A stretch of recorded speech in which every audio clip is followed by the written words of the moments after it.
ya por ser documentos expeditos, entonces eso solo mejora la realidad, y no es así.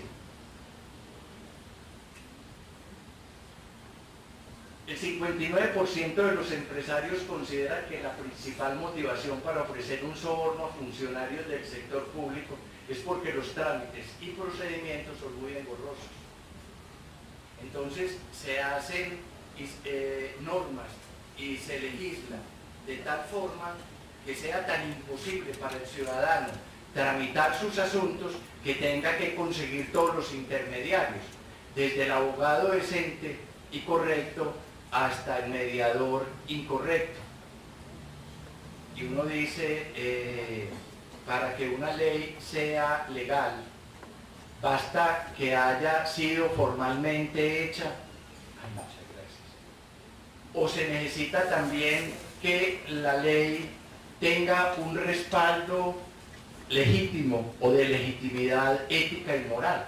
Basta la legalidad de la ley en la forma, o se necesita que una ley sea justa, sea equitativa, sea intérprete de las aspiraciones de las mayorías de un pueblo, o vamos a jugarle a la legislación que solo es para preservar privilegios, guardar intereses de élite y garantizar negocios privados convertidos en negocios públicos.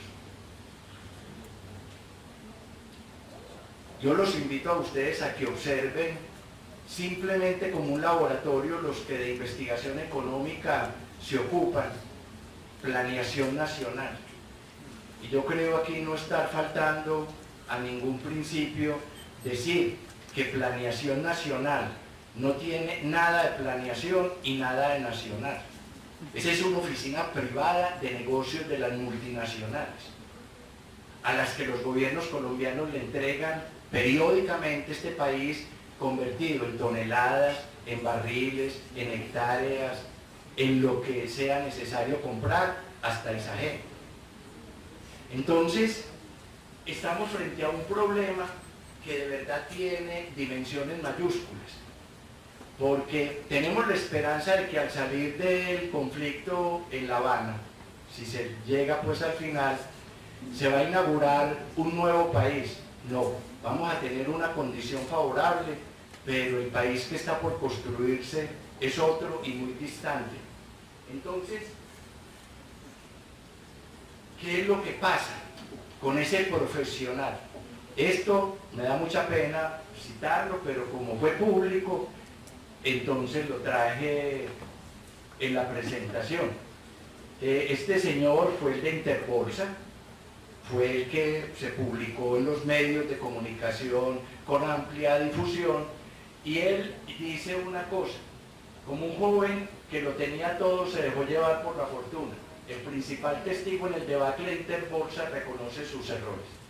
Él dice: la gente me tenía que ver como un ser superior, que no se equivocaba, que todo lo tenía controlado y que fácilmente controlaba los problemas y las dificultades.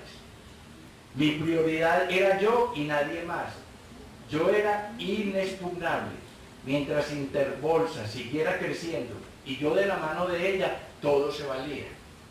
Eso es lo que en ciencias humanas y sociales es la teoría del individualismo, del personalismo a ultranza y de la gente que uno le dice que por favor conjugue el verbo ser en sus 6 personas, y muy académicos dicen yo soy 6 veces, porque el otro no existe, el tú tampoco, el nosotros menos. Pero ¿a dónde se forma esa mentalidad? Se forma en los procesos de formación académica, en buena medida. No somos los únicos responsables, pero sí somos en gran medida responsables de eso. Hasta que la vida se hartó de los excesos míos en la Interbolsa y viene la quiebra y el desplome, totalmente merecido, sin duda. La cultura de irresponsabilidad y soberbia que dominaba la compañía era demasiado fuerte, y este tipo de conductas jamás prosperarán. Entonces él pide perdón. Y uno ve esto y dice: ah, es que será que nos faltó formación en ciencias sociales y formación en ciencias humanas. Y entonces, ¿será que hay que trabajar en eso? Posiblemente sí, posiblemente de otra manera como lo hemos hecho. Pero algo no está marchando en Colombia, digo yo, cuando el nuevo marco para el desarrollo de la ciencia, la tecnología y la innovación en Colombia, que ustedes acaban de recibir, expedido ahora a finales del año 2015, expresa dos cosas que tenemos que discutir en la academia.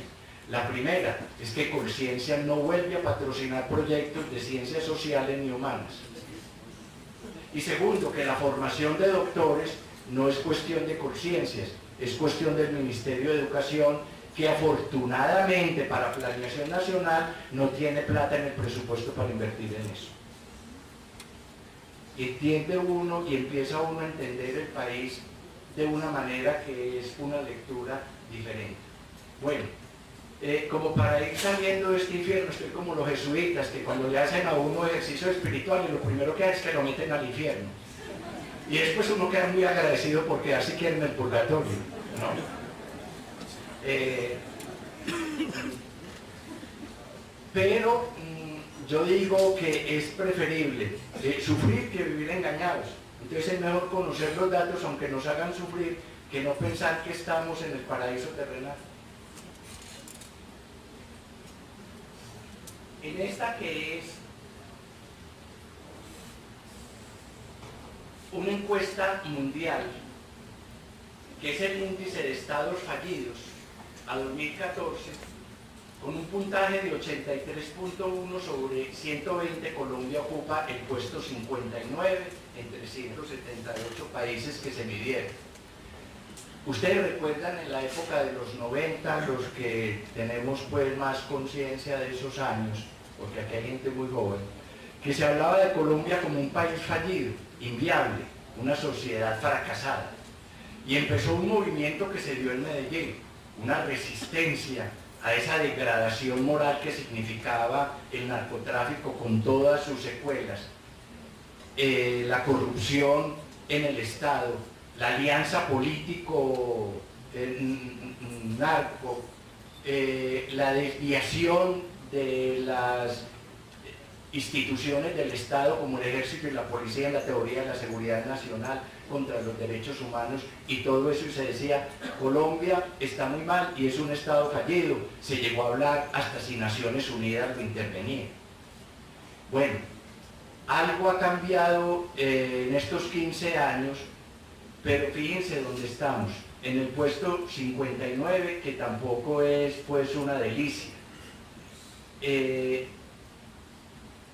¿Y por qué estamos entre los países que tienen riesgos de ser fallidos? Porque la gobernabilidad de Colombia no está asegurada en términos de gobernabilidad para las mayorías nacionales, sino de gobernabilidad en favor de las élites económicas que ya ni siquiera son las nacionales, sino las internacionales. Entonces uno va sintiendo que el país se va desvaneciendo, el país se va perdiendo y nosotros vamos pasando a ser unos sujetos muy particulares, porque en Colombia, si ustedes me lo permiten en términos un poco de caricatura, ser ciudadano no vale nada. ¿Qué vale en Colombia? Ser socio, eso sí vale. Ser cuentaviente, ni me lo digan. Ser afiliado, extraordinario. Ser inversionista, magnífico. Pero que usted llegue a cualquier parte a que lo atiendan como ciudadano, eso no es nada. Entonces, ¿a dónde está la ciudadanía? ¿Dónde está el valor que heredamos de la independencia, que nos convirtió de sujetos, o que mejor dicho, nos convirtió fue de esclavos y siervos en sujetos de derechos y de deberes, al amparo de todo lo que fue la construcción del siglo de las luces, la Revolución Francesa, las guerras de independencia? Hoy, ser ciudadano en Colombia es no ser nada. Ahí tenemos una responsabilidad grave. La otra encuesta es una encuesta sobre la reputación del país. A nivel internacional, nosotros ocupamos en el 2013 el puesto 45 ocupábamos el 44. Entonces aquí estamos en Colombia, en reputación internacional. Miren ustedes que ya Venezuela tenía los problemas de los que los medios de comunicación nos hablan y sin embargo tiene una reputación internacional mucho mejor que Colombia.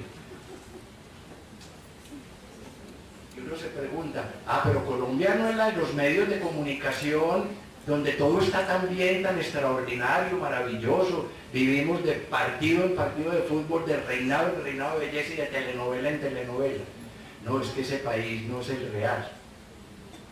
El país urbano no es el país rural. El país de las clases trabajadoras no es el país de las élites. Hoy, aquí, de cada 100 colombianos, 69 se van a acostar habiendo solo comido una ingesta en el día. Esa Colombia es la que nosotros nos merecemos. A esa Colombia es a la que nosotros le trabajamos. O vamos a ponernos en la mira de otra Colombia. Entonces, ya terminando con esta radiografía, para acercarnos más al país, miren la conclusión del informe de transparencia por Colombia. De los 32 departamentos de Colombia, solo 4 tienen un riesgo moderado: Antioquia, Santander, Caldas y Meta, es decir, en la gestión de lo público.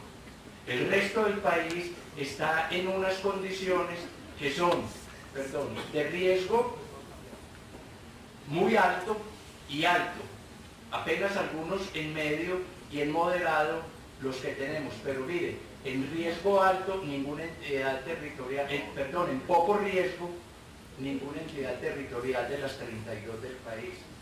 Y acabamos de pasar elecciones y de elegir. ¿A quiénes elegimos? ¿Cómo los vamos a controlar? ¿Cómo les hacemos seguimiento? ¿Cómo hacemos que se cumplan? Bueno, ante esta situación, miren ustedes la investigación, que aquí encuentran toda la información en la página, de cuál es el perfil de ese profesional que generalmente causa ese desastre nacional del que hemos venido hablando.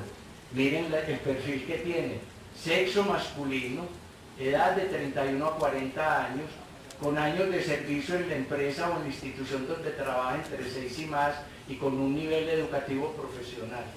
Ahí es donde los educadores de educación superior tenemos que abrir nuestra consideración y pensar qué es lo que estamos haciendo y cómo lo estamos haciendo.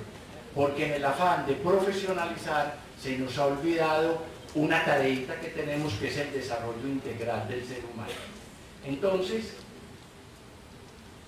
termino este diagnóstico con Antanas Mockus. Antanas Mockus, en su texto Los anfibios culturales, dice una cosa que él percibió como rector de la Universidad Nacional, como alcalde de Bogotá, como político en el movimiento verde, en todo su andar por la vida nacional, que cuando el individuo no tiene una moral sólida que respalde la importancia del cumplimiento de la norma, ya sea por el mero placer de actuar rectamente, profunda conciencia sobre lo ético, por el temor a sentirse mal después, que es el papel de la culpa, o por el temor a las consecuencias legales, que es la relación con la ley, con la autoridad, es muy factible que cometa actos que irán en contra de la moral cultural o legalmente aceptable. Con esta afirmación de Antanas Mockus, uno lo que se da cuenta es que la formación del ser humano tiene que tener una posición irrenunciable. No importan las tendencias, no importan las presiones, no importan las épocas. Hacer en la educación, educación moral, educación cívico-política, educación ciudadana. Sin eso no hay sociedad. Entonces, miremos el concepto de integridad rápidamente. La preocupación de nosotros hoy en las universidades colombianas es la integridad académica. Estamos asustados con la falta de integridad académica, el plagio, la copia, la cita inadecuada, el uso indebido de los derechos de autor, la sustitución de nombres, la presentación de exámenes por otros, la resolución de los exámenes por teléfono. Ahora ni se diga de esos micrófonos pequeños que en Amazon valen $42 y se ponen en el interior del oído y tiene uno la posibilidad de escuchar y de que lo oigan con los mínimos decibeles y preguntarle al que tiene por ahí en alguna parte cómo se resuelve el problema que estoy resolviendo aquí. Entonces nos plantea una cosa: ¿vamos a luchar contra la tecnología o vamos a instalar en el software otras actitudes diferentes? Entonces la integridad, que tiene pues su origen en el latín, intacto y puro, tiene muchas traducciones en el español: honrado, honesto, directo, veraz, responsable, puntual, leal, pulcro, disciplinado, congruente, probo y firme. Y después dicen que el español es muy pobre, por lo tenemos que aprender inglés. Bueno, denota el respeto de alguien por los demás, pero ojo a la condición: gracias al respeto que siente por sí mismo y al control emocional de que es capaz en sus acciones. Entonces, la persona íntegra que se expresa con estas condiciones ante cualquier circunstancia de la vida, no lo hace solamente por el otro, sino porque él es consciente de sí mismo, de su identidad, de su dignidad, de su valor como persona, y entonces le concede a los demás el derecho de ser respetados en la misma forma que él tiene. Pero, ¿qué es lo que pasa? Que ante una sociedad donde la identidad, la dignidad humana no es reconocida, no es valorada, no se sabe en qué radica, no se sabe en qué está, es decir, ante un pueblo sin dignidad, cualquier cosa que suceda es normal. Haciendo el plan de desarrollo cultural de Colombia en una época que me tocó dirigirlo, yo le pedí al gobierno francés que me prestara un asesor que había trabajado mucho en el Ministerio de Cultura, en la planeación de la cultura, y era un gran teórico para resolver qué es lo que en la cultura se planea o no se planea, de qué es de lo que se debe ocupar el Estado en la cultura y de qué no se debe ocupar, etc. Y él vino, trabajó conmigo 20 días, y cuando lo llevé al aeropuerto me dijo: yo le tengo que entregar al ministro un informe de esta misión y quiero titularla de alguna manera, pero no estoy seguro, y quiero que usted, Gabriel, me ayude a saber qué tan acertado o desacertado estaré yo cuando ponga eso en mi informe. Y le digo: hombre, si estoy en condiciones de responderle, con mucho gusto. Y la pregunta que me hizo es: yo podría definir a Colombia como un país donde lo anormal se vive como normalidad. Y sí, aquí estamos instalados en la normalidad de la anormalidad. Bueno, entonces, eso implica que tengamos un compromiso con formar personas íntegras en el mundo académico y en la universidad particularmente. Una persona íntegra es aquella que, al obrar en cualquier situación que la vida le depare, lo hace siempre inspirado en principios de orden moral, tales como justicia, corrección, honradez, bondad, bien común y todos los demás valores superiores de la cultura.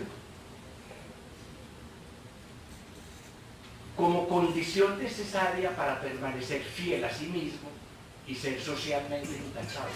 Entonces, el principio de la rectitud humana, de la honradez, de la veracidad, de la integridad, surge en el interior de la persona, no en la norma externa. Eso lo saben los psicólogos, y entre ustedes sí que los hay buenos. ¿A quién le obedece uno? Solo cuando la convicción surge de lo profundo del ser humano, él le pone alineación a su voluntad y a los principios y a los valores en los que confía para regir el destino de su vida. Una persona íntegra es alguien en quien se puede confiar porque siempre hace lo correcto, por las razones correctas y del modo correcto. Esto está hasta en Wikipedia. Pero no está instalada en la cabeza de los colombianos. ¿Y qué es hacer lo correcto? Significa hacer todo aquello que consideramos bien para nosotros. Fíjense ustedes, vuelve a ser el referente la persona y que no afecta negativamente los intereses de las demás personas. Entonces hay que construir la identidad, hay que construir la personalidad. Pero ¿quién de nosotros trabaja conscientemente en la construcción de esas dimensiones? Sabiendo que eso no se tasa en la bolsa de valores, como decía Fernando González, que a los antioqueños nos hablaban de valores y creíamos que no estaban hablando de la bolsa.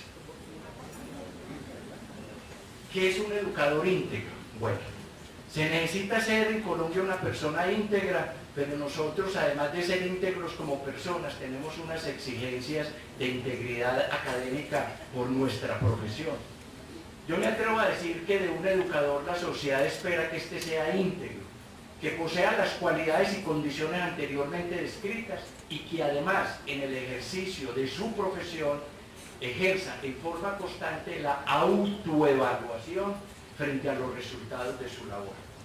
Un educador que no se está autoevaluando permanentemente, se le pueden pasar inadvertidas sus actitudes, sus comportamientos y sus prácticas, y se va deslizando en la misma mediocridad que, como la fuerza de gravedad, nos arrastra. ¿Y para qué esa autoevaluación? Para recibir crítica constructiva que se nos formula, para reconocer a los alumnos y a los colegas como esos otros que merecen toda nuestra consideración y nuestro aprecio. Porque haciendo uso de las palabras de Guillermo Hoyos, el famoso rector de la Javeriana y educador de primera magnitud en este país, la educación es un proceso comunicativo fundamentalmente que se establece entre los actores, profesor y alumno. Y esa comunicación es de naturaleza ética y es un compromiso ético alrededor del conocimiento. Y entonces los pactos entre el profesor y el alumno son en torno al conocimiento, pero no solo al conocimiento como valor en ciencia, sino al conocimiento acompañado de la ética.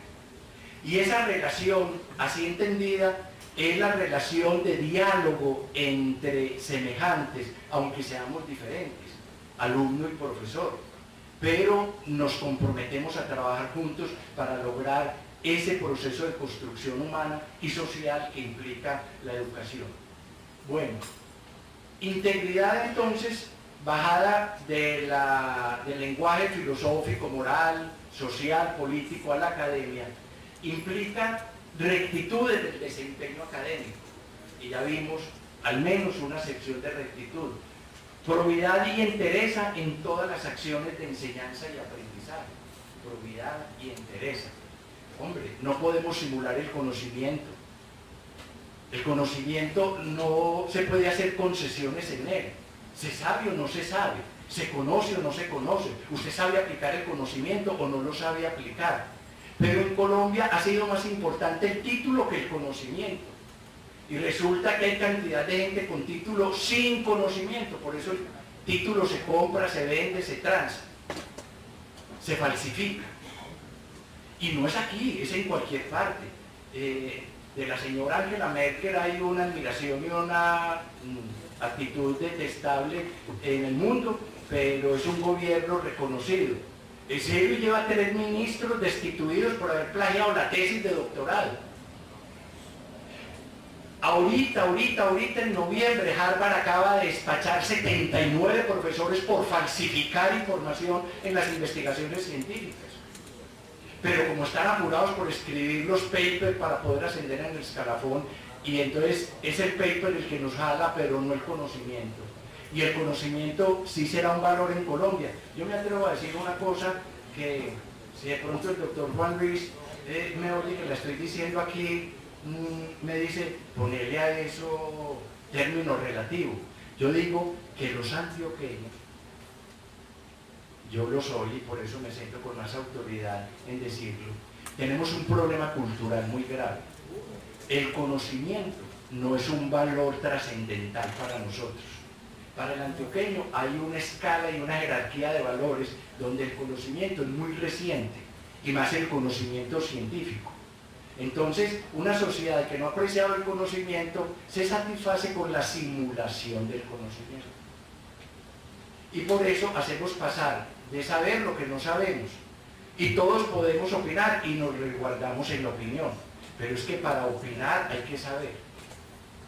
La opinión tiene un sentido de responsabilidad social. Yo no puedo opinar lo que a mí se me venga en gana. Yo puedo opinar aquello que tengo que sustentar, y para sustentarlo tengo que argumentar, y para argumentar tengo que haber pensado, y para pensar es porque he construido conocimiento. Pero aquí todos vamos diciendo lo que nos ocurre, y ese es un problema que tenemos que trabajar con nuestros alumnos. Bueno, honradez y respeto en la propiedad intelectual, en las normas académicas para la elaboración y presentación de exámenes, informes, trabajos, tesis, etc. Respeto y acatamiento estricto de las normas legalmente establecidas en el contexto social y en los reglamentos institucionales. Como que hay un reglamento laboral, hay un reglamento estudiantil, hay un reglamento de maestría y de doctorado. Y entonces, tranquilo, desconozcamos el reglamento. ¿Cómo así que desconozcamos el reglamento? Si el reglamento es un acuerdo social que hemos hecho por considerar que ahí está consignado lo que es correcto. Si mañana o pasado mañana descubrimos que hay una cosa que no es correcta, la modificamos, pero a través del mismo procedimiento que lo hicimos. Las cosas, dicen en derecho, se deshacen como se hacen, pero no trampeando, no sacando esguinces, no pagando sobornos. Y aquí hay dos cosas que me parecen a mí que tenemos que recordar, amigos educadores, y es lo siguiente. ¿Cuál es el soporte normativo para la formación integral e íntegra de la persona en Colombia? Se nos ha olvidado, vean. La ley 115 del 94, que es la de los fines de la educación general como sistema en Colombia, dice que el fin primero, y no se nos olvide, perdónenme antes de hacer una alusión a esto, una cuñita filosófica, entre todas las búsquedas que la humanidad ha hecho, sobre todo en Occidente y en Oriente desde el siglo VIII a.C., cuando coinciden la ONCE, Buda en la India, y empieza el mundo de los presocráticos en Grecia, y el desarrollo de la razón humana y la conquista que eso va a significar en el Renacimiento y posterior hasta hoy. Hemos tenido múltiples consideraciones de en qué radica la condición excepcional del ser humano que lo hace ser humano. Y hay muchas, desde que somos racionales, otros dirán que irracionales, y hay gente que se empeña en demostrarlo, pero que estamos condenados a la libertad, que sabemos decidir, etcétera, etcétera. Pero la verdad, si uno suma toda esa cantidad de discursos filosóficos, es que el ser humano tiene intencionalidad y fines. Somos la única especie que de verdad construye